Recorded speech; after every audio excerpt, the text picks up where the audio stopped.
Hans Wilsdorf's story is not just about watches. It's about resilience, vision, and an unshakable belief in quality. It's a tale of a young boy who lost everything, only to build something that would outlive him and define excellence for generations to come. He was born on March 22, 1881, in Kulmbach, Germany, into a simple, hard-working family. But life, as it often does, had different plans for him. Tragedy struck early. He lost both his parents when he was just a boy. Imagine being a child, suddenly orphaned, with no clear path ahead. The world must have seemed cruel and uncertain. His relatives took him in, but the warmth of a family was something he would never truly experience again. Yet, even in those difficult years, something inside him refused to give up. He wasn't the kind of boy who let sorrow define him. Instead, he found solace in numbers, mechanics, and precision. Time fascinated him, not just in the way it passed, but in how it could be measured, captured, and displayed. Maybe in some way, he felt that if he could master time, he could master his own fate. As he grew older, Wilsdorf realized that he wanted to create something meaningful. He had an eye for craftsmanship, and he believed in the power of precision.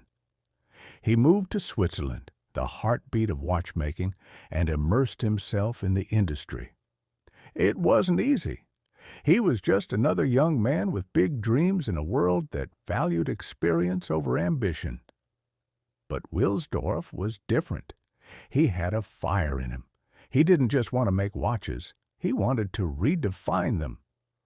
By the time he reached London in 1905, he was ready to take a leap of faith.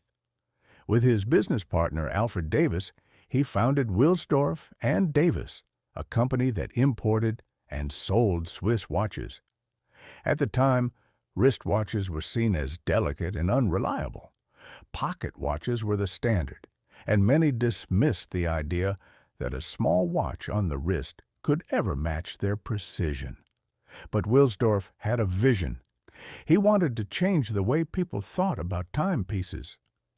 In 1908, he gave that vision a name, Rolex.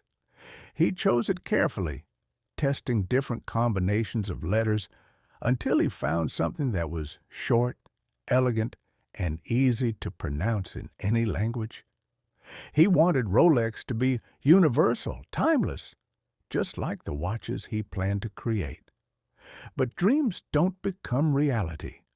Without struggle, Rolex faced financial difficulties during World War I, and the company had to relocate to Geneva, Switzerland, due to high import taxes in Britain. Many would have given up, but Wilsdorf pushed forward. He believed in his brand even when others doubted it. Then, in 1926, he did something that had never been done before. He introduced the Rolex Oyster, the world's first waterproof wristwatch. But how do you convince the world that your watch can truly survive water? Wilsdorf knew that people needed proof. A year later, in 1927, he found his opportunity. A young British woman named Mercedes Gleitze was planning to swim across the English Channel. It was a grueling journey, battling freezing waters and exhaustion for hours. Wilsdorf convinced her to wear a Rolex Oyster around her neck during the swim. When she finally reached the shore, exhausted but victorious, so was the watch. It had endured 10 hours in the water, and it was still ticking perfectly. That moment changed everything. Rolex wasn't just a watch anymore. It was a symbol of endurance, of overcoming limits, of pushing forward no matter what. Newspapers covered the story, and Rolex became a name people remembered. But for Wilsdorf, this was just the beginning. In 1931, he revolutionized the industry again with the Perpetual Movement, the world's first self-winding wristwatch. It was a masterpiece of engineering, a watch that powered itself with the motion of the wearer's wrist. No manual winding, no batteries, just pure mechanical genius. The world was taking notice. In the 1950s and 1960s, Rolex watches started accompanying explorers, divers, and world leaders. The Submariner became a favorite among deep-sea divers. The Explorer was worn by Sir Edmund Hillary and Tenzing Norgay when they conquered Mount Everest. The Day-Date, introduced in 1956, became known as the President's Watch, worn by some of the most powerful figures in history. Rolex was no longer just a brand. It was a legacy. Despite his incredible success, Hans Wilsdorf never forgot his struggles. He had lost everything once, and he knew the pain of uncertainty. He didn't build Rolex for profit alone. He built it to last, to stand as a testament to excellence. As he grew older, he thought deeply about the future. He didn't want Rolex to fall into the hands of those who might prioritize money over quality.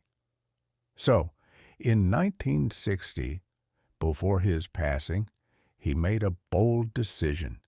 He transferred Rolex's ownership to the Hans Wilsdorf Foundation, ensuring that the company would forever remain independent and focused on craftsmanship. Hans Wilsdorf passed away, but his vision never did. Rolex continued to grow, becoming one of the most prestigious and respected watch brands in history.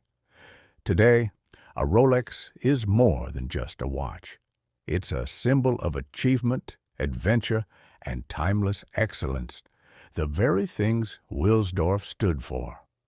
His story is proof that no matter where you come from, no matter what you've lost, and no matter how many people doubt you, if you have a vision and the courage to pursue it, you can create something that outlives you.